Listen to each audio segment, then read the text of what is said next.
Здравствуйте, это программа «Якутия Лайв. За и против». В этой студии мы вместе с экспертами и лидерами общественного мнения обсуждаем вопросы, которые волнуют всех якутян.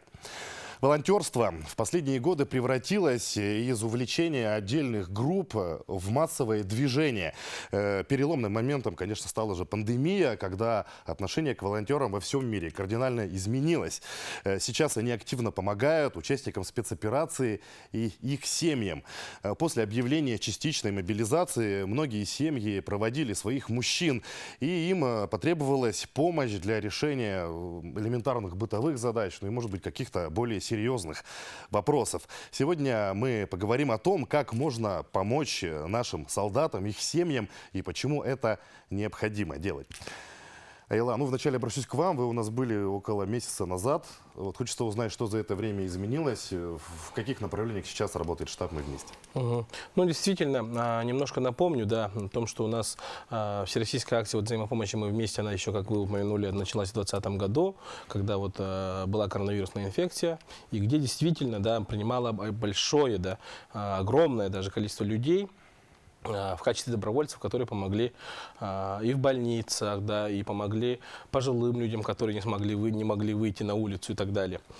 И это все перетекло в такое большое движение, как «Мы вместе», и, конечно же, с первых дней начала мобилизации акция, так скажем, переформатировалась, и начала свою помощь начала именно семьям мобилизованных.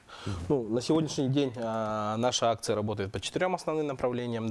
Это, конечно же, помощь семьям в бытовых вопросах, то есть это доставка продуктов питания, доставка лекарств, и различные по дому работы. То есть это начиная от зачистки снега, заканчивая поколкой дров, либо лед занести, сходить в магазин и так далее, и так далее. То есть, на самом деле, таких работ очень много.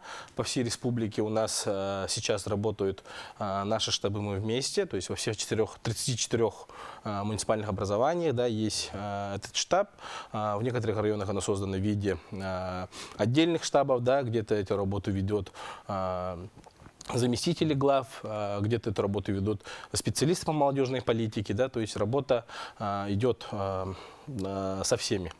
На сегодняшний день нашими волонтерами уже выполнено более 2000 заявок, на сегодняшний день это 2114 заявок, то есть это на различную помощь, считая и психологические, и бытовые вопросы и так далее.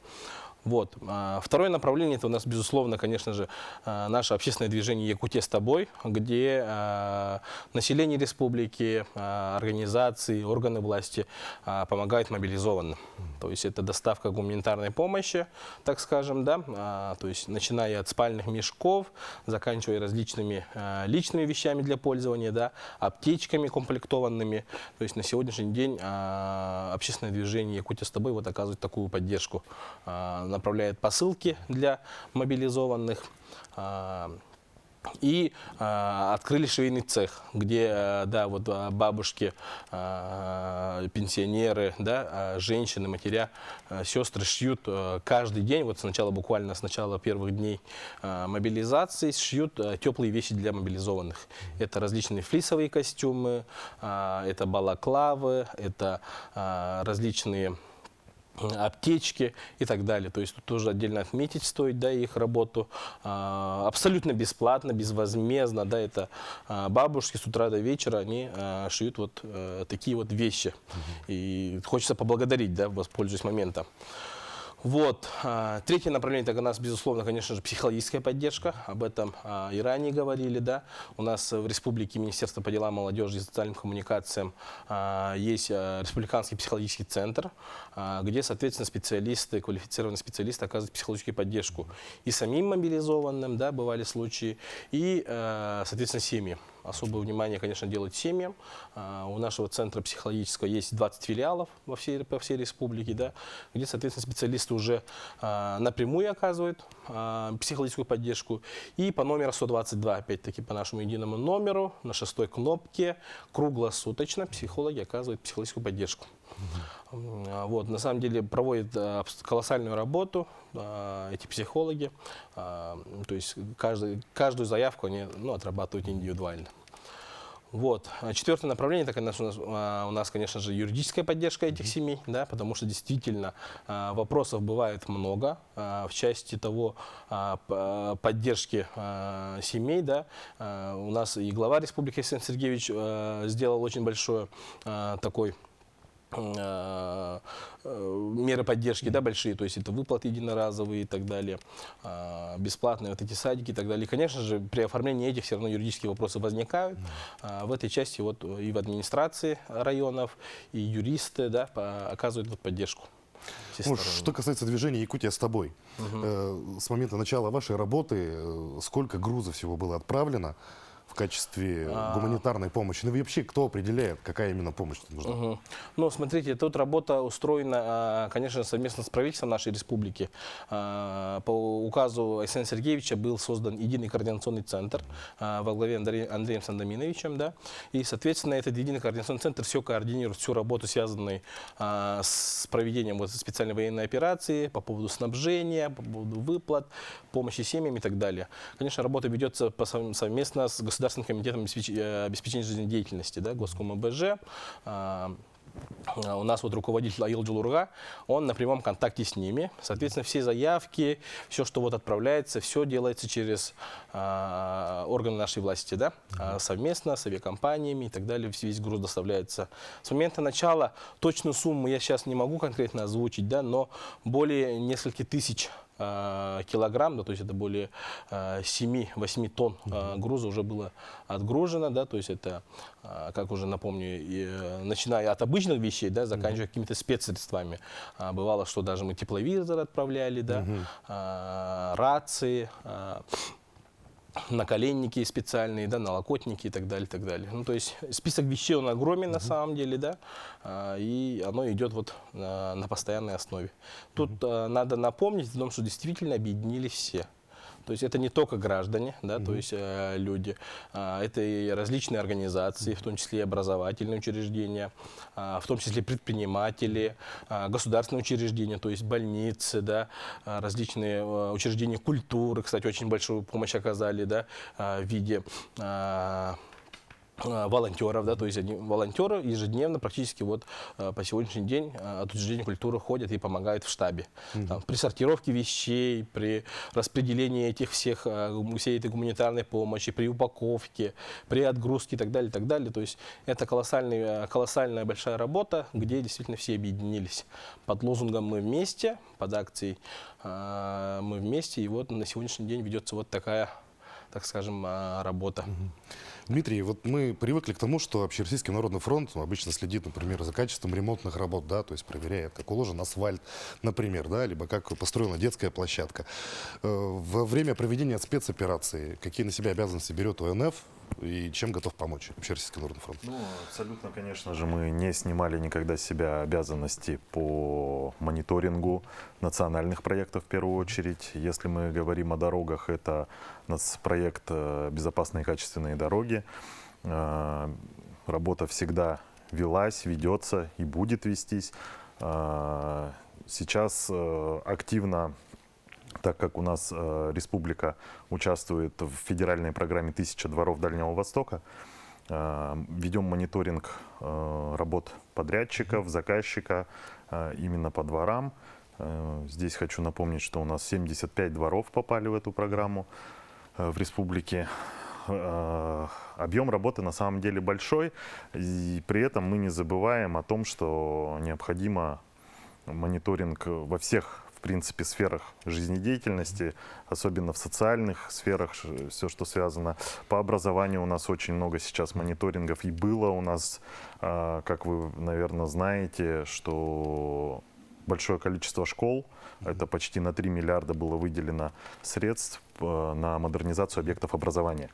Ведем работу непосредственно с руководителями, да, организации в том направлении, где действительно необходимо в первую очередь вот эти ремонтные работы, капитальный ремонт. Работу продолжаем. Сейчас касаемо темы СВО, конечно, кое-какие коррективы были внесены, но именно в том направлении, также касаемо помощи именно семьям мобилизованных, это юридическая помощь, обращение граждан мы принимали. Действительно, были вопросы по единовременным выплатам республиканским. На самом деле вопрос стоял довольно-таки серьезно именно по добровольцам, которые ушли на фронт. И здесь получилась задержка по выплатам. С руководством республики встретились, оперативно отработали, выплаты пошли.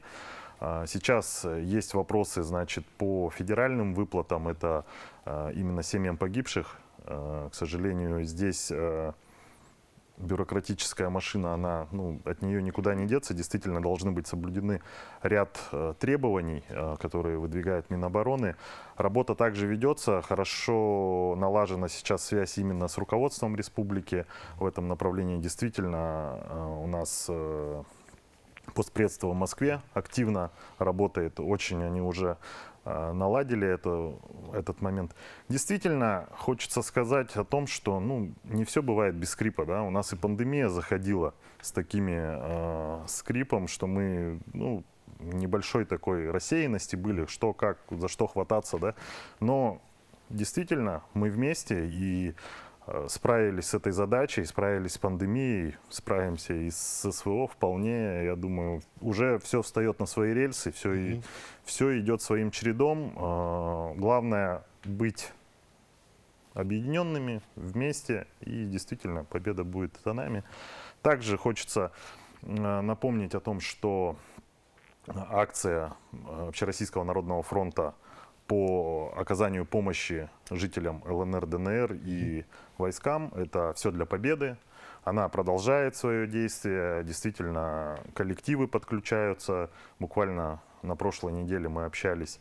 Значит, у нас пенсионный фонд подключился. Там, работников много, плюс профсоюзы у них там. То есть, люди в стороне не остаются.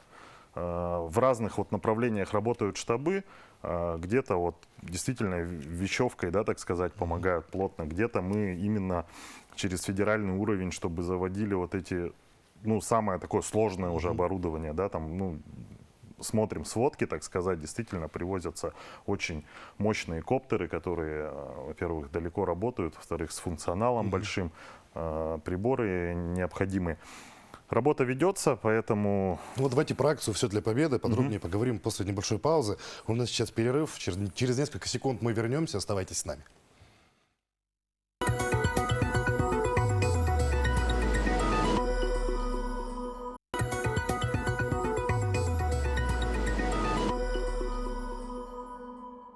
Это «Якутия Лайф», и мы продолжаем. Дмитрий, до перерыва вы начали рассказывать об акции «Все для победы». Давайте напомним нашим телезрителям, из чего она состоит и что из себя представляет.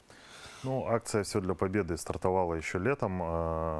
Это акция именно федеральная по сбору средств для помощи жителям ЛНР, ДНР и войскам ЛНР, ДНР. Тогда, на тот момент еще, да, до присоединения новых территорий к Российской Федерации. Сейчас это уже общая поддержка именно войск, находящихся на СВО. Мы принимаем во всех региональных отделениях по всей России это спецоборудование необходимое, это спецодежда необходимая, если там бронежилеты, каски, то есть то, что есть у населения, то, что действительно могут люди пожертвовать, так сказать, да, все для фронта, все для победы, как раньше звучал лозунг. И это средства, которые можно переводить непосредственно через сайт победа.онф.ру. Этот сайт по-прежнему работает, все там очень просто. Мы как-то проводили телемарафон на НВК Саха, тоже, значит, там я воочию показывал, как это делается. Люди, если у них есть сложности, они могут подойти к нам в исполком. Это общественный центр Курашова, 24, офис 502, Народный фронт. Там мы объясним, как произвести пожертвования. В принципе, все это делается через сканирование QR-кода. Продолжаем эту работу. Есть сейчас небольшое ответвление. Это создан еще QR-код именно для того, потому что был запрос, чтобы люди могли оказывать помощь на федеральном уровне, но именно для конкретного региона. Сейчас этот QR-код есть именно для того, чтобы произвести помощь Республика Саха-Якутия, именно вот войсковым частям, которые там сейчас, в которых служат и прикомандированы наши ребята с республики. Ну, в принципе, вот вкратце так. Ну, мы все понимаем, да, что боевые действия подразумевают различные ситуации, различные случаи, и не обходится без того, что и бойцы пропадают без вести, и появляется все больше раненых. Какую помощь вот, наши волонтеры или наши общественные организации оказывают раненым бойцам? И какую помощь, может быть, ведут в поиске без вести пропавших бойцов? Ну, по без вести пропавшим, значит, у нас на сегодняшний, точнее, на прошлую неделю у нас было 7 семей, у которых числились, это именно по добровольцам, я могу вам рассказать, по добровольцам, у кого числились, значит, супруги без вести пропавшими. Здесь идет вопрос и отработка именно по проведению ДНК-исследований. То есть это необходимо установить действительно принадлежность, что останки принадлежат конкретному человеку. То есть после этого уже будут приниматься решения именно по федеральным выплатам и признания погибшим. Да? Но в войсковых частях все же признают погибшими, выплаты семьи начали получать республиканские, пока по федеральным не получилось добиться, но вот по республиканским действительно добились, отработали эту историю, значит. А вот по помощи раненым буквально в эти дни, да, в выходные, увозили помощь. Я думаю, ребята могут более подробно рассказать об этом.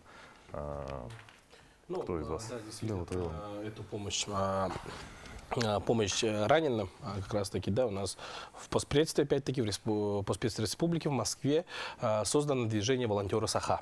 Да, это ребята, которые учатся в Москве, жители Якутии, которые переехали в Москве, да, то есть объединились и помогают, соответственно, раненым, которые проходят сейчас лечение в военных госпиталях, и доставляют различные продукты. Как раз таки вот буквально вчера, в воскресенье, да, мать раненого с собой вот увезла 500, более 500, да, 500 килограмм нашей помощи. Это в основном, соответственно, продукты питания местные. То есть это местное мясо, это рыба, это брусника наша местная, да, это караси наши жареные. То есть такими различными видами, так скажем, нашей природы, едой помогли, да. И эту помощь действительно вот собирала Светлана Владимировна Диадорова, да. И вот вчера они с мужем улетели туда, в Москву, и благополучно вот прилетели. И сейчас будут уже распределять эту помощь по госпиталям, которые находятся вот в центральной части России, да, то есть и в Петербурге, и в Ростове, да, и в Самаре и так далее. Вот в этих госпиталях они сейчас будут это все распределять, и оно будет доставлено. Тут, да, действительно большую благодарность надо выразить Министерству сельского хозяйства нашей республики, районам республики, да, где вот главы районов действительно оказали вот такую помощь из различных сельхозхозяйственных кооперативов, да, люди сами приносили, да, то есть это различные варенья там приносили сами и так далее. Это все было упаковано, вот, да, Светлана Владимировна с его мужем, они все это заупаковали, мы полностью им помогли, соответственно, все отгрузить, все загрузили в самолет, и сейчас вот будем отправлять. Точнее, оно уже отправлено, и сейчас еще собирается, да, то есть несколько организации уже тоже сейчас оказывают. Сегодня вот утром, например, вот издание Кескел, да, принесли тоже вот помощь, 4 больших коробок, и сейчас еще вот с районов едет республики, да. Это все мы будем собирать и, соответственно, отправлять уже в Москву, и оно будет уже отправлено, соответственно, по раненым. Ну, то есть сборы помощи продолжаются. Да. Насколько нам известно, в принципе, практически по всей Якутии, Да. в селах, как бы, да, объявили вот такой народный сбор, и получается, и матери, и женщины, они сами же готовят все эти продукты и Да, да, отправляют да. сюда в штаб. А как можно вот эти продукты доставить? Давайте напомним, может быть, у кого-то появится идея, какое-то предложение, куда обратиться. Да, ну, эти продукты доставляются к нам на Орджоникидзе 10. Опять-таки, этот Орджоникидзе 10 наш Центр, уже получается, стал, точка да, сбора, самым да, можно сказать, центром, самым главным. так скажем, управлением, можно сказать, да, пусть это будут пожары, пусть это будут различные какие-то бедствия, да, и сейчас вот по СВО, по помощи семьям мобилизованных, вот как раз таки на Орджоникидзе 10, второй этаж, могут обратиться, и мы, соответственно, это будем отрабатывать и доставлять. Ну, вот, кстати, молодежка УНФ, насколько я знаю, изначально волонтеры там появились как раз-таки для борьбы с стихийными бедствиями, да, может быть, там противодействие пожарам, помощь во время пожаров, да, или каких-то стихийных бедствий. Чем сейчас вы занимаетесь, вот ваша организация, да? Много ли людей вообще в молодежке в УНФ у нас? Да, сейчас скажу, наверное, скорее всего от лица самого волонтера, потому что мы находились непосредственно на тех местах, когда мы обращались, обычные жители, семьи. То есть, например, сейчас у нас в штабе около 50 человек, которые готовы, возможно, выйти и помочь. Как это происходит? В целом у нас есть заявка обрабатывается людьми, и нашим штабом, и уже свободные люди, которые способны, у которых есть свободное время, у которого есть чем помочь, они могут сами приехать, посмотреть, отрегулировать состояние вообще, какой помощи требуется. И, допустим, вчера, недавно, 3 дня назад, возможно, мы ездили к семье, которой требовалась помощь просто в элементарном тумбочку починить. То есть настолько у семей нет возможности самим это сделать, что у нас есть парни, которые спокойно могут прийти, заколотить эту тумбочку, что-то перенести, перетащить. Возможно, какая-то физическая нагрузка, потому что многодетные семьи остались без помощи своей личной. То есть женщина, грубо говоря, не сможет там 10 килограмм мешков перетащить. Также это у нас ребята ездят в Максагалох, ездят, недавно в Марху ездили. То есть мы спокойно сначала, прежде чем помочь, конечно, в своих силах, то, что мы сможем сделать сами, физически. И поэтому парни в свое свободное время спокойно приезжают, девочки тоже. То есть если нужна какая-то помощь, девочки спокойно приезжают, помогают. Недавно у нас вот сейчас прошел мастер-класс для семей мобилизованных матерей в честь праздника Дня матери. И сейчас спокойно огромная, так же, как говорили, психологическая помощь, просто разговором. То есть волонтеры приходят, женщины к девушкам, успокаивают. При мне было видно, такое, что настолько плакала мама, что ей даже некому выразить на то, насколько ей плохо. И мы, ребята, которые тоже жалко нам, мы приходили, разговаривали, спокойно успокаивали, даже спокойно просто разговором. Не обязательно какой-то там психолог, который сможет помочь. Просто выслушать и все. Просто выслушать, помочь и элементарно посидеть. И этим, скорее всего, волонтеры и занимаются сейчас. И вообще стороной никак не прошло. Ребята, наоборот, охотно идут, помогают. И это очень круто, потому что все всегда все прекрасно понимают, и в целом молодежь у нас активная на самом-то деле, и волонтеры... Вот, кстати, как попасть в молодежку УНФ? Требуется ли вам волонтеры? И вообще, как к вам обратиться, может, за помощью? Да, конечно, как сказал Дмитрий, 502 кабинет Курашова, 24, мы охотно самопрезентуем себя в колледжах, в школах и так далее, поэтому мы, наоборот, чтобы люди приходили, помогали. А с какого возраста можно к вам? Можно 16 лет, спокойно. 16 лет уже можно стать таким дееспособным волонтером, который сможет уже спокойно помочь тем, что он сможет по направлению. То есть ему нравится ходить к бабушкам, ему нравится ходить к дедушкам, он спокойно подойдет, поможет. Также приносит продукты. У нас была тележка добра, мы набирали продукты, приносили мобилизованным семьям. Есть такие семьи, которые им даже элементарно продукты купить нечем. Тележка добра жестко помогла. Это был огромный, большой плюс именно семьям, у которых нужны были продуктовые наборы. И просто принести, обрадоваться, увидеть эти улыбки. Волонтеры, наоборот, рады. То есть они делают это для того, чтобы взамен получить энергию, улыбки этих семей. И вообще, чтобы к нам попасть, не нужно что-то сверхспособное, просто нужно желание помогать, быть добрым. И, в принципе, мы вообще за любой за любых людей, которые готовы чем-то помочь. И, в принципе, вот мы всегда рады. Ну вот тележка Рады. добра, как раз эта акция, она работала в магазинах, насколько мне известно, да? То есть... Да, но мы приходили, то есть сами выделяли свое время, собирали это все. У нас в штабе есть несколько, вот, например, продуктовых наборов, которых по спискам мы определяем, кому вот принести продукты. И люди сейчас, сейчас по направлению, сейчас скорее эта тележка добра ушла, сейчас немножко она перетрансформируется и будет, скорее всего, что-то другое придумают.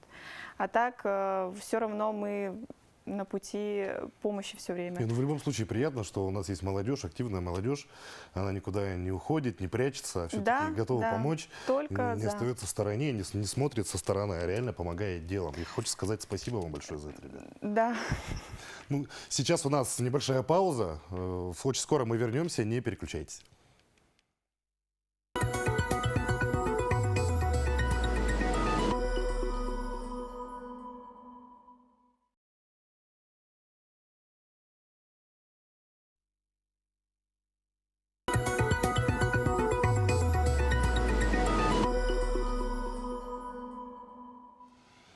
Это снова Якутия Лайф. Мы продолжаем. В нашей студии находится руководитель регионального отделения «Волонтеры Победы». Алгыс, вот расскажите, чем занимаются волонтеры в настоящее время?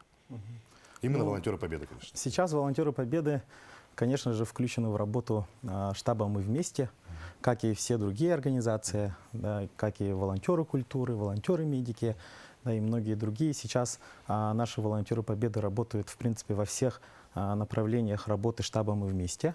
Также помогают в отгрузке и загрузке гуманитарной помощи, помогают и оказывают адресную помощь семьям военнослужащих. И работают даже в колл-центре, например, да, в волонтерском нашем, посменно. И это, конечно же, благодаря, все происходит, вся наша работа, да, по штабу «Мы вместе» происходит именно благодаря нашим волонтерам дорогим. Да? А волонтеров мы набираем с разных организаций. Да, очень, конечно же, нам помогли профессионально-образовательные организации республики, которые откликнулись, да, и в которых мы создали свои местные отделения. Также и образовательные организации высшего, да, образования. Да, то у нас ЕИВТ и СУФУ. Очень активное участие принимают также и студенты АГАТУ, которые совсем недавно, например, пожарили тех же карасей и отправили военнослужащим, которые находятся в госпиталях. Да? И, то есть во всех направлениях мы работаем, и волонтеры Победы принимают самое активное тоже участие. И я думаю, что это не просто так, да? Наше движение все-таки ориентируется и целится на сохранение исторической памяти о Великой Отечественной войне. Да? И для нас вот примеры наших предков, да, которые в годы Великой Отечественной войны добивались большой победы, да, и в тылу, да, и на фронте, вот, для нас являются, конечно же, очень хорошим примером. И действительно, когда наши волонтеры, могут быть, устают, да, во время сборки гуманитарной помощи, да, с утра до вечера, когда бесплатно работают, они начинают вспоминать своих прадедов, да, прабабушек, которые вот в такие же морозы, в такие же холода работали в тылу ради одной победы. И для нас это, конечно же, очень хороший пример. И сейчас действительно мы очень рады тому, что якутяне всегда помогают друг другу. И это, конечно же, было всегда. И в годы Отечественной войны, и в годы Первой мировой войны тоже якутяне собирали гуманитарную помощь. И сейчас мы не отстаем от наших предков. И сейчас вот наступили большие холода, морозы, когда людям уже необходима большая помощь, большое внимание, да, особенно для семей военнослужащих. И мы должны им, конечно же, в дальнейшем оказывать помощь, да, согревая наши души теплом доброты и взаимопомощи. Ну вот, кстати, с наступлением зимы действительно как-то профиль работы, да, может меняться. Скажите, в чем особенность именно работы зимой? Может быть, есть какие-то нюансы или какие-то конкретные направления, куда вы сейчас смотрите? И Да, в каком направлении движетесь? действительно, Алгыс правильно отметил, да, это еще надо было вначале рассказать, как самое главное, да. В районах республики практически все районы, где вот есть наши штабы, мы вместе, да, как холода начались, всех семей мобилизованных, практически всем семьям мобилизованных помогли льдом. То есть они, администрации муниципальных образований, волонтеры, да, то есть подготовили лед и бесплатно все это предоставили. Точно знаю, что это в Нюрбинском районе такое было, в Сунтарском, в Намском, в Минино-Кангаласском, да, во многих районах эта акция прошла. В Оленёкском районе, вот я точно помню, да, что такая акция была. Ну и действительно по подготовке к зиме, да. А у нас, хочу сказать, даже была заявка по утеплению машины, то есть жена мобилизованного осталась здесь в городе Якутске, соответственно, муж уехал, и она вот оставила заявку, говорит, прошу помочь вот, утеплить машину, да, то есть и такие заявки бывали. То есть подготовка к зиме, наши волонтеры не стояли в стороне и помогли, конечно. Ну, даже топливо доставляли, насколько известно, где нет газа, привозили уголь, что-то. Да, такое. да, это в Нюрбинском Дрова районе, да. заготавливали, тоже В такое Нюрбинском было? районе, Алгыс, напомните, пожалуйста, там. В Нюрбинском районе угольный разрез бесплатно дает каждому нюрбинцу, да, семье мобилизованного по 2 тонны угля. Да, то есть, Ну, самое главное, это нужно доставить. То есть, главная трудность нет, в этом, они да? Или тоже они сами доставляют? Они тоже доставляют. Даже и доставляют. Здесь вот особую работу, опять же, отмечаем глав районов и глав поселений, которые ежедневно начинают свои совещания по вопросам семей, по оказанию помощи мобилизованным. И действительно сейчас каждый глава поселения, да, берет своих, получается, вот, граждан именно под шефство. Да, то есть чуть что, сразу в администрацию им помогает. Ну, вместе с тем приближается, наверное, главный праздник детства. В скором времени вот, все мы встретим Новый год. В первую очередь это праздник для детей, конечно же, да. И хочется этот праздник подарить детям. Вот расскажите, какие-то акции, может быть, проходят как раз таки для детей вот перед Новым годом. Действительно, да, у нас уже, так скажем, ежегодно, да, по всей России проходит новогодняя акция, как Новый год в каждый дом. Да, она началась опять-таки в начале пандемии. Да, мы в конце 2020 года поздравляли детей, врачей, которые боролись с коронавирусной инфекцией, да, и доставляли им новогодние подарки. Вот, сейчас, опять-таки, мы ее переформатировали. В этом году будем доставлять новогодние подарки для детей мобилизованных, соответственно, да. И в рамках этой акции еще вот общественная организация «Город добра», города Якутска, да, проводится такая республиканская акция, как «Елка добра». Вот, суть и цель акции в общественных местах, в торговом центре, да, стоит елка, любой желающий подходит, берет одну елочную игрушку, да, и, соответственно, где написано пожелание ребенка. Он это покупает, оставляет, и волонтеры акции «Елка добра», вот общественной организации, эти подарки будут доставлять. Эта акция проходит по всей республике. Призываем, пользуясь моментом, принять активное участие. Да? Здесь и в городе Якутске, в районах республики. Не стоять в стороне и давайте подарим Новый год нашим детям. То есть любой житель республики Да. может принять участие в этой акции. Для этого ему нужно прийти в несколько магазинов, по-моему, Да, здесь магазины. в торговом центре, да, получается, в хозмаркете, в Бубльгуме, если не ошибаюсь, да, подходят и с елки берут открытку, безусловно, без всякого Они там этого, уже да. висят сами Да, они уже открытки. Открытку висят, можно взять Да, открытку, да. так. Висите, Там можете. прочитать, да, то есть кому Да. подарок направляется, Да. да, приобрести его, и можно там же И его положить, оставить. да. Да? Там То есть и специальная подарок корзина будет есть. доставлен. Да. Очень хорошая акция, действительно. Открытка, кстати, в виде елочной игрушки. То есть шарик такой будет. И там прям можно открыть и написать. Там они висят. Но если говорить о планах работы на ближайшее время, хочу, чтобы вы сейчас поделились, как планируете дальше работать. Ну, работа действительно продолжается. Как уже и ранее говорили, ни одна семья без внимания и правительства республики, и наших добровольцев, конечно же, не останется. Опять-таки напомню о том, что объединились все, буквально все, да, организации. Работу мы будем продолжать, помогать семьям постоянно. И сейчас, конечно же, упор опять-таки делаем на работе вот с ранеными. Сейчас у нас уже централизованно это все будет делаться отсюда, да, то есть мы все посылки будем здесь собирать и доставлять вот раненых, которые проходят лечение. Но опять же, по всем же вопросам обращаться куда? Давайте Да, напомним. по всем вопросам, в общем, возникшим участие в нашей акции, обращаться на Орджоникидзе 10, второй этаж, актовый зал, либо же позвонить по номеру 122, кнопка 1, где вот наши волонтеры Победы, да, где работают в колл-центре, да, с утра с 10 утра до 6 вечера, то есть без перерыва, с понедельника по пятницу, где вот принимаются звонки, и мы на все интересующие вопросы, конечно, ответим. Спасибо. Дмитрий, расскажите о ближайших планах УНФ, в какой сфере будете работать? Ну, мы пристально следим за тем, чтобы не было потрачено много бюджетных средств на различного рода развлекательные мероприятия, на всякие там корпоративы и прочее. Ну, вроде как бы в этом вопросе понимания в принципе есть. Все мы люди начинаем все-таки осознавать, да, что действительно нужно больше направлять помощь туда.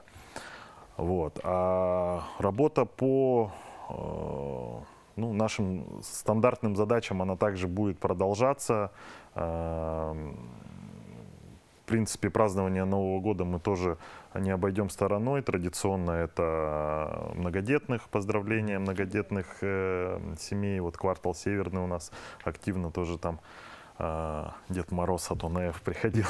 Вот. Традиционно мы поздравляем детей в онкологическом центре медцентра, в онкологическом отделении медцентра. То есть, в принципе, все стандартно по плану. То есть здесь как бы ничего нового. Дарья, расскажите, какие планы у вас, в какой сфере будете работать до Нового года? До Нового года? Ближайшие Кстати, хотела ближайшие подметить, недели. как мы вообще организовываем Новый год. То есть у нас есть также вот ребята, которые наряжаются Деда Мороза, Снегурочку, и, соответственно, с подарками приходят, поздравляют, фотографируются. В прошлом году вот мы то же самое делали. И в этом году, надеюсь, мы то же самое организуем это сплоченно. И, в принципе, кстати, мы в «Елке добра» тоже участвовали, просто как в организации, то есть это очень много открыток делать, это времени уходит очень много, и поэтому не только вот дети, не только семьи мобилизованных, но и малоимущие, многодетные, то есть мы никогда про них не забывали и приглашали их на какие-то определенные вот мероприятия, например. Хотим надумываем сделать проект, мероприятие для как раз-таки семей перед Новым годом. То есть там будут бесплатные аниматоры, которые как благотворительно ежегодно будут устраивать праздник детям. Но оно в плане разработки, конечно. И у нас там немножко проблемы есть с помещением, но я думаю, это решится, и в принципе у нас Новый год также красочно, ярко пройдет. Дзержинского 10 поможет. Алгыз, у нас очень мало времени остается. Алгыз, что вы планируете вот перед Новым годом? Какую-нибудь акцию, может быть, расскажите об этом. До Нового года у нас есть Дни воинских слав. Это у нас День неизвестного солдата и День героев. Да, и там мы планируем тоже проводить свои акции, которые направлены на сохранение исторической памяти о Великой Отечественной войне. А мне, в свою очередь, остается сказать вам спасибо, наши дорогие волонтеры, наши дорогие помощники. Хочется пожелать вам, чтобы вы не останавливались, чтобы ваша работа была продолжена, и вы, как всегда, оставались достойным примером для всех якутян. Не оставаться в стороне, но и обязательно победа будет за нами. Спасибо.